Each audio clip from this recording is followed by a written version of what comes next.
April 2 ಅಂದರೆ ನಾಳೆ ಚೈತ್ರ ಹುಣ್ಣಿಮೆ. ಚೈತ್ರ ಹುಣ್ಣಿಮೆಯನ್ನು ಹನುಮಾನ್ ಜಯಂತಿಯಂತೆ ಆಚರಿಸಲಾಗುತ್ತದೆ. ಹಾಗೆ ವೈಶಾಖ ಬಹುಳ ದಶಮಿ ದಿನವನ್ನು ಕೂಡ ಹನುಮಾನ್ ಜಯಂತಿ ಎಂದು ಆಚರಿಸುತ್ತೇವೆ.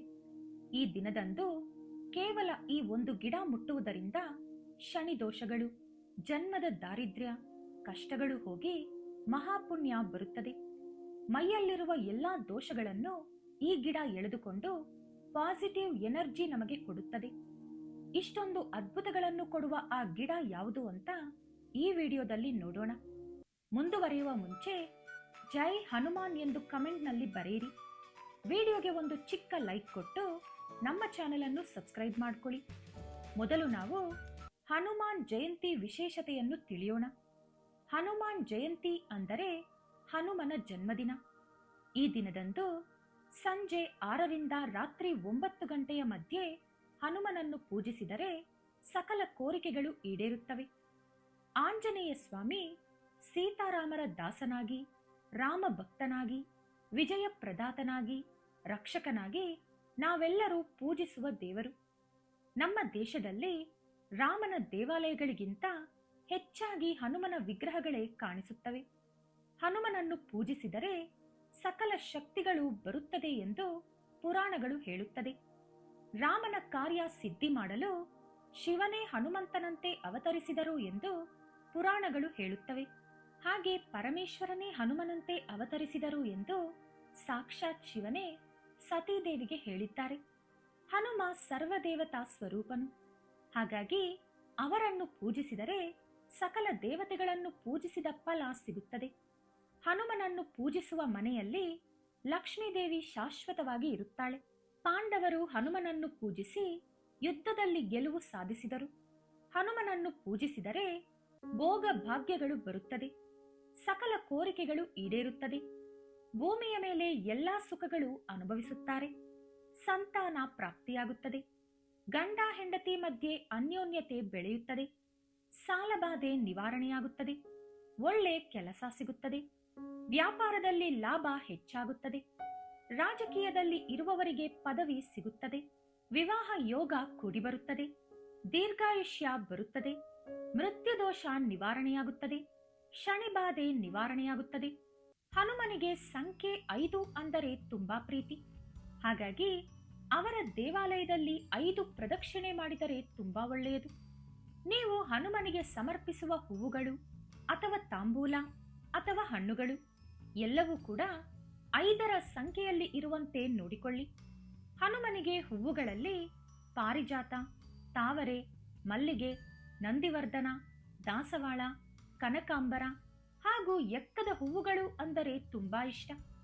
ಪತ್ರೆಗಳಲ್ಲಿ ಅಂದರೆ ಎಲೆಗಳಲ್ಲಿ ವೀಳ್ಯದೆಲೆ, ಬಿಲ್ವಪತ್ರೆ, ತುಳಸಿ, ನೆಲ್ಲಿಕಾಯಿ ಎಲೆಗಳು, ಗರಿಕೆ, ಮಾವಿನ ಎಲೆ, ಉತ್ತರಾಣಿ ಹಾಗೂ ಅರಳಿ ಎಲೆಗಳು ಅಂದರೆ ತುಂಬಾ ಪ್ರೀತಿ. ಹಣ್ಣುಗಳಲ್ಲಿ ಬಾಳೆಹಣ್ಣು, ಮಾವಿನ ಹಣ್ಣು, ಖರ್ಜೂರ, ನೇರಳೆ ಹಣ್ಣು, ದ್ರಾಕ್ಷಿ, ದಾಳಿಂಬೆ, ತೆಂಗಿನಕಾಯಿ ಹಾಗೂ ಹಲಸಿನ ಹಣ್ಣು ಅಂದರೆ ತುಂಬಾ ಇಷ್ಟ. ಹಾಗಾಗಿ ನೀವು ಹೂವು, ಪತ್ರೆ ಅಥವಾ ಹಣ್ಣು ಯಾವುದು ಹನುಮನಿಗೆ ಸಮರ್ಪಿಸಿದರೂ 5 ಸಮರ್ಪಿಸಲು ಪ್ರಯತ್ನಿಸಿ. ಅಂದರೆ 5 ಬಾಳೆಹಣ್ಣು ಅಥವಾ 5 ಬೆರಕೆ ಹಣ್ಣು, 5 ಪತ್ರೆಗಳು, ಈ ರೀತಿ. ಹನುಮಾನ್ ಜಯಂತಿ ಅಂದು ಹನುಮನ ಆಲಯದಲ್ಲಿ 5 ಪ್ರದಕ್ಷಿಣೆ ಹಾಕಿದರೆ ಭೂತ, ಪ್ರೇತ, ಪಿಶಾಚಿ ಬಾಧೆಗಳು, ರೋಗ ಬಾಧೆಗಳು ಹೋಗಿ ಶುಭ ಉಂಟಾಗುತ್ತದೆ. ಈ ದಿನ ಹನುಮನ ಹೆಸರು ಜಪಿಸಿದರೂ ಕೂಡ ಬುದ್ಧಿ, ಬಲ, ಯಶಸ್ಸು, ಧೈರ್ಯ ಮತ್ತು ಆರೋಗ್ಯ ಪ್ರಾಪ್ತಿಯಾಗುತ್ತದೆ. ಹನುಮ ತ್ರಿಮೂರ್ತಿಗಳ ತೇಜಸ್ಸಿನಿಂದ ಅವತರಿಸಿದ್ದಾರೆ. ಹಾಗಾಗಿ ಅವರನ್ನು ಸರ್ವದೇವತಾ ಸ್ವರೂಪನು ಎಂದು ಕರೆಯುತ್ತಾರೆ. ಹನುಮನ ಭಕ್ತರಷ್ಟು ಅದೃಷ್ಟವಂತರು ಭೂಮಿಯ ಮೇಲೆ ಮತ್ತೊಬ್ಬರಿಲ್ಲ ಎಂದು ಪುರಾಣಗಳು ಹೇಳುತ್ತವೆ. ಹನುಮನಿಗೆ ಸಿಂಧೂರ ಅಂದರೆ ತುಂಬಾ ಪ್ರೀತಿ. ಹನುಮನಿಗೆ ಸಿಂಧೂರದ ಪೂಜೆ ಮಾಡಿಸುವುದರಿಂದ ಬೇಗನೆ ಅವರು ಪ್ರಸನ್ನರಾಗುತ್ತಾರೆ. ಶನಿವಾರ ಹನುಮನ ಜನ್ಮದಿನ ಆಗಿರುವುದರಿಂದ ಆ ದಿನದಂದು ಹಗಲೆಲ್ಲ ಉಪವಾಸ ಇದ್ದು ರಾತ್ರಿ ನಕ್ಷತ್ರ ದರ್ಶನ ಮಾಡಿದ ಮೇಲೆ ಊಟ ತಿನ್ನುವುದರಿಂದ ನಮ್ಮ ಸಕಲ ಕೋರಿಕೆಗಳು ಈಡೇರುತ್ತವೆ. ನಾಳೆ ಸಂಜೆ 6 ಗಂಟೆಯ ನಂತರ ಮನೆಯಲ್ಲಿ ಹನುಮನಿಗೆ ಕೆಂಪು ದೀಪದಲ್ಲಿ ಎಕ್ಕದ ಬತ್ತಿಗಳನ್ನ ಇಟ್ಟು ಎಳ್ಳೆಣ್ಣೆಯಿಂದ ದೀಪಾರಾಧನೆ ಮಾಡಿದರೆ ಬೇಡಿದ ಕೋರಿಕೆಗಳು, ದೀರ್ಘಾಯುಷ್ಯ, ಸುಖ, ಸಂತೋಷ, ಭೋಗ ಭಾಗ್ಯಗಳು ಪ್ರಾಪ್ತಿಯಾಗುತ್ತದೆ. ಒಂದು ವೇಳೆ ನಿಮ್ಮ ಮನೆಯಲ್ಲಿ ಕೆಂಪು ದೀಪ ಇಲ್ಲದಿದ್ದರೆ ನಿಮ್ಮ ಮನೆಯಲ್ಲಿರುವ ಯಾವುದಾದರೂ ಒಂದು ಮಣ್ಣಿನ ದೀಪಕ್ಕೆ ಕುಂಕುಮವನ್ನು ಹಚ್ಚಿ ಅದರಿಂದ ದೀಪಾರಾಧನೆ ಮಾಡಿ. ಈ ದಿನ ಹನುಮನಿಗೆ ವೀಳ್ಯದೆಲೆ ಮಾಲೆ ಸಮರ್ಪಿಸಿದರೆ ತುಂಬಾ ಒಳ್ಳೆಯದು.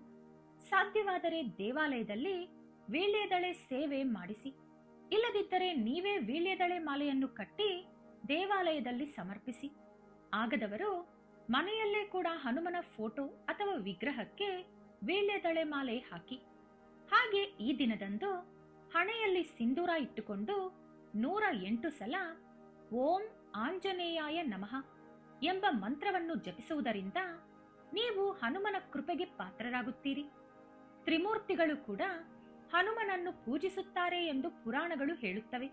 ಶ್ರೀರಾಮ ಕೂಡ ಹನುಮನನ್ನು ಪೂಜಿಸಿದಂತೆ ರಾಮಾಯಣದ ಸುಂದರಕಾಂಡ ಹಾಗೂ ಉತ್ತರಾಖಂಡದಲ್ಲಿ ಹೇಳಲಾಗಿದೆ. ಸೀತಾದೇವಿ ಪ್ರತಿ ಮಂಗಳವಾರ ಹನುಮನನ್ನು ಪೂಜಿಸುತ್ತಿದ್ದರು. ಶ್ರೀಕೃಷ್ಣ ಕೂಡ ಹನುಮನ ವ್ರತ ಮಾಡಿ ಶಮಂತಕಮಣಿ ಮತ್ತು ಸತ್ಯಭಾಮೆಯನ್ನು ಪಡೆದರು. ಹನುಮಾನ್ ಜಯಂತಿಯಂದು ಸಿಂಧೂರ ಬಣ್ಣದ ವಸ್ತ್ರಗಳನ್ನು ಹನುಮನಿಗೆ ಸಮರ್ಪಿಸಿದರೆ ಬೇಗನೆ ಹನುಮ ಅವರ ಆಶೀರ್ವಾದ ಕೊಡುತ್ತಾರೆ. ಈ ದಿನದಂದು ಹನುಮನ ಆಲಯದಲ್ಲಿ ದೀಪಾರಾಧನೆ ಮಾಡಿ ಅಲ್ಲೇ ಕುಳಿತುಕೊಂಡು ಹನುಮಾನ್ ಚಾಲೀಸ 11 ಸಲ ಅಥವಾ 23 ಸಲ ಜಪಿಸಿದರೆ ಅವರಿಗೆ ಶಾಶ್ವತವಾಗಿ ರಾಜಯೋಗ ಪ್ರಾಪ್ತಿಯಾಗುತ್ತದೆ. ಈ ದಿನದಂದು ಹನುಮನ ಆಲಯದಲ್ಲಿ ನಿಮ್ಮ ಬಲಗೈ ಕಿರುಬೆರಳಿನಲ್ಲಿ ಸ್ವಲ್ಪ ಸಿಂಧೂರ ತೆಗೆದುಕೊಂಡು ಅದನ್ನು ಸೀತಾದೇವಿಯ ಪಾದಗಳ ಹತ್ತಿರ ಇಟ್ಟರೆ ನಿಮ್ಮ ಎಲ್ಲಾ ಕೋರಿಕೆಗಳು ಈಡೇರುತ್ತದೆ. ಇನ್ನು ಇವತ್ತು ಹನುಮಾನ್ ಜಯಂತಿಯ ಜೊತೆಗೆ ಚೈತ್ರ ಹುಣ್ಣಿಮೆ ಕೂಡ. ಚೈತ್ರ ಹುಣ್ಣಿಮೆಯಂದು ಚಿತ್ರಗುಪ್ತನನ್ನು ಪೂಜಿಸಲಾಗುತ್ತದೆ. ಈ ದಿನ ನೀವು ಚಿತ್ರಗುಪ್ತನನ್ನು ನೆನೆಸಿಕೊಂಡರೂ, ಒಂದು ಸಲ ಕೈ ಮುಗಿದರೂ ಎಷ್ಟೋ ಪಾಪಗಳು ನಿವಾರಣೆಯಾಗುತ್ತವೆ. ಈ ದಿನದಂದು ಸಮುದ್ರ ಸ್ನಾನ ಮಾಡಿದರೆ ತುಂಬಾ ಪುಣ್ಯ. ಸಮುದ್ರ ಸ್ನಾನ ಮಾಡಲು ಆಗದವರು ಮನೆಯಲ್ಲಿ ಸ್ನಾನ ಮಾಡುವ ನೀರಿನಲ್ಲಿ ಸ್ವಲ್ಪ ಕಲ್ಲುಪ್ಪು ಬೆರೆಸಿಕೊಂಡು ಸ್ನಾನ ಮಾಡಿ. ಇನ್ನು ಚಿತ್ರಗುಪ್ತನಿಗೆ ಬಣ್ಣ ಬಣ್ಣದ ವಸ್ತ್ರಗಳು ಅಂದರೆ ತುಂಬಾ ಇಷ್ಟ. ಹಾಗಾಗಿ ಈ ದಿನದಂದು ಬಣ್ಣ ಬಣ್ಣದ ವಸ್ತ್ರಗಳನ್ನು ಆಲಯದಲ್ಲಿ ಅರ್ಚಕರಿಗೆ ಅಥವಾ ಯಾರಿಗಾದರೂ ದಾನ ಮಾಡಿದರೆ ಚಿತ್ರಗುಪ್ತನ ಆಶೀರ್ವಾದ ಸಿಗುತ್ತದೆ. ಈ ದಿನ ಶಿವ ಪಾರ್ವತಿ ಕಲ್ಯಾಣ ಮಾಡಿಸುವುದು ಅಥವಾ ನೋಡುವುದು ಮಾಡಿದರೆ ದಾಂಪತ್ಯದಲ್ಲಿರುವ ಎಲ್ಲಾ ಸಮಸ್ಯೆಗಳು ನಿವಾರಣೆಯಾಗಿ ಸುಖ ದಾಂಪತ್ಯ ನಿಮ್ಮದಾಗುತ್ತದೆ. ದೀರ್ಘ ಸುಮಂಗಳಿ ಯೋಗ ಬೆಳೆಯುತ್ತದೆ. ಈಗ ನಾವು ಯಾವ ಮರವನ್ನು ಮುಟ್ಟಿದರೆ ನಮ್ಮ ಅದೃಷ್ಟ ಬದಲಾಗುತ್ತದೆ ಎಂದು ನೋಡೋಣ. ಕ್ಷೀರಸಾಗರ ಮದನದ ಸಮಯದಲ್ಲಿ ಬಂದ ಅನೇಕ ಪವಿತ್ರ ವೃಕ್ಷಗಳಲ್ಲಿ ಶಮಿ ವೃಕ್ಷ ಕೂಡ ಒಂದು. ಹಾಗೆ ಇವತ್ತು ನಾವು ಮುಟ್ಟಬೇಕಾದ ಗಿಡ ಕೂಡ ಶಮಿ ಗಿಡ. ಶಮಿ ಗಿಡವನ್ನು ಅಪರಾಜಿತಾ ದೇವಿ ಎಂದು ಭಾವಿಸುತ್ತಾರೆ. ಯಜ್ಞ ಮಾಡುವಾಗ 2 ಶಮಿ ಗಿಡದ ಕಡ್ಡಿಯನ್ನು ತೆಗೆದುಕೊಂಡು ಅದರಿಂದಲೇ ಬೆಂಕಿ ಹಚ್ಚುತ್ತಿದ್ದರು. ಅದನ್ನು ಅರಣಿ ಎಂದು ಕರೆಯುತ್ತಿದ್ದರು. ವನವಾಸದಲ್ಲಿ ಶ್ರೀರಾಮ ಕೂಡ ಹೆಚ್ಚಾಗಿ ಶಮಿ ಮರದ ಕೆಳಗಡೆಯೇ ವಿಶ್ರಾಂತಿ ಪಡೆಯುತ್ತಿದ್ದರು. ರಾವಣನ ಜೊತೆ ಯುದ್ಧ ಮಾಡುವ ಮುಂಚೆ ಶಮಿ ಎಲೆಗಳಿಂದ ಆದಿಪರಾಶಕ್ತಿಯನ್ನು ಶ್ರೀರಾಮ ಪೂಜಿಸಿದ್ದರು. ರಾವಣನನ್ನು ಸಂಹರಿಸಿ ಯುದ್ಧದಲ್ಲಿ ಗೆದ್ದು ಅಯೋಧ್ಯೆಗೆ ಹೋಗುವ ಮುಂಚೆ ಕೂಡ ಶಮಿ ಗಿಡಕ್ಕೆ ಪ್ರತ್ಯೇಕ ಪೂಜೆಗಳನ್ನು ಶ್ರೀರಾಮ ಮಾಡಿದ್ದರು. ಪಾಂಡವರು ಕೂಡ ಕುರುಕ್ಷೇತ್ರ ಯುದ್ಧಕ್ಕೂ ಮುಂಚೆ ಶಮಿ ಮರವನ್ನು ಪೂಜಿಸಿದ್ದರು. ಶಮಿ ಮರ ನಮಗೆ ಜೀವನದಲ್ಲಿ ಗೆಲುವು ಕೊಡುತ್ತದೆ. ಈ ಗಿಡವನ್ನು ತುಂಬಾ ಅಪರೂಪವಾಗಿ ಪೂರ್ವಕಾಲದಲ್ಲಿ ನೋಡಿಕೊಳ್ಳುತ್ತಿದ್ದರು. ಇಷ್ಟೊಂದು ಪವಿತ್ರವಾದ ಗಿಡವನ್ನು ನಾವು ಹನುಮನ ಜಯಂತಿಯಂದು ಮುಟ್ಟಿದರೂ ಕೂಡ ನಾವು ಪವಿತ್ರರಾಗುತ್ತೇವೆ. ಶ್ರೀರಾಮನನ್ನೇ ಮುಟ್ಟಿದಷ್ಟು ಪುಣ್ಯ ಬರುತ್ತದೆ.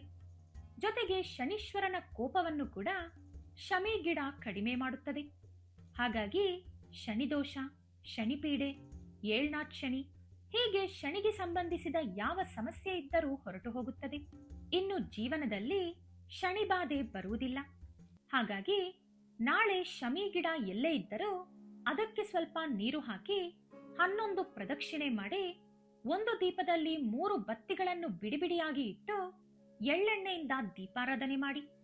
ಅದರ ನಂತರ 11 ಸಲ ಗಿಡವನ್ನು ಮುಟ್ಟಿ ನಮಸ್ಕಾರ ಮಾಡಿಕೊಳ್ಳಿ. ಅದರ ನಂತರ ನಿಮ್ಮ ಕೋರಿಕೆಗಳು ಹೇಳಿಕೊಳ್ಳಿ. ಅದು ಅತಿ ಬೇಗನೆ ಈಡೇರುತ್ತದೆ. ಒಂದು ವೇಳೆ ಶಮಿ ವೃಕ್ಷ ನಿಮಗೆ ಸಿಗದಿದ್ದರೆ ಅದರ ಕಡ್ಡಿಯನ್ನು ಕೂಡ ತಂದು ನಿಮ್ಮ ಮನೆಯ ಪಾಟ್ನಲ್ಲಿ ಇಟ್ಟುಕೊಂಡು ಅದಕ್ಕೆ ಪೂಜೆಗಳು ಮಾಡಿ ಪ್ರದಕ್ಷಿಣೆ ಮಾಡಿಕೊಳ್ಳಿ. ಈ ರೀತಿ ನಾಳೆ ನಿಮ್ಮ ದಿನಚರಿ ಇರುವಂತೆ ನೋಡಿಕೊಳ್ಳಿ. ಹಾಗೆ ಸ್ನೇಹಿತರೆ, ನಾಳೆ ಯಾವುದಾದರೂ ಅನಿವಾರ್ಯ ಕಾರಣಗಳಿಂದ ಹನುಮನ ಪೂಜೆ ಮಾಡಲು ಆಗದಿದ್ದರೆ ನಾಳೆ ಬೆಳಿಗ್ಗೆ 7 ಗಂಟೆಗೆ ನಮ್ಮ ಚಾನೆಲ್ನಲ್ಲಿ ಹನುಮಾನ್ ಜಯಂತಿ ಸಂದರ್ಭವಾಗಿ ಒಂದು ಕತೆ ಅಪ್ಲೋಡ್ ಮಾಡ್ತೀವಿ.